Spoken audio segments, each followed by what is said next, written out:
Hi అండి, అందరికీ నమస్కారం. కార్తీక పౌర్ణమి నాడు ఇలా చేస్తే అష్టైశ్వర్యాలు కలుగుతాయి. కార్తీక మాసం నెల రోజుల్లో ప్రతిరోజు ప్రత్యేకమైనదే.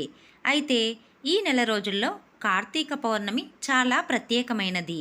అంతేకాక కార్తీక పౌర్ణమి రోజు చేసే అనేక వ్రతాలు, పూజలు చేస్తూ ఉంటారు. ఈ రోజున శివకేశవులకు ఇష్టమైన రోజు.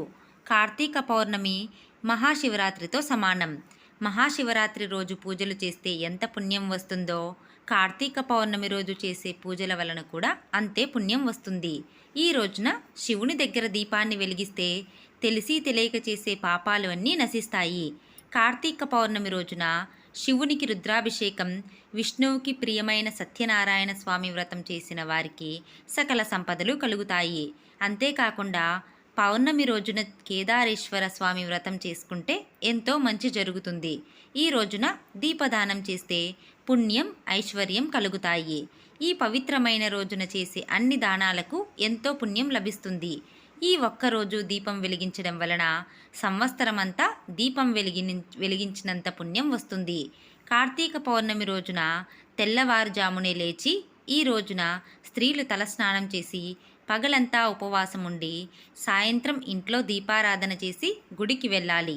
అక్కడ శివాలయం సన్నిధిన 365 ఒత్తుల దీపాలు వెలిగిస్తే చాలా పుణ్యం. పౌర్ణమి రోజు రాత్రి తులసి కోట ముందు ఒక పీట పెట్టి ముగ్గు వేయాలి.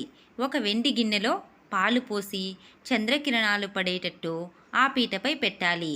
365 ఒత్తులు కానీ ఉసిరి దీపం కానీ వెలిగించాలి. ఇంకా చంద్రునికి చలివిడి, వడపప్పు, కొబ్బరికాయ, తాంబూలం సమర్పించాలి.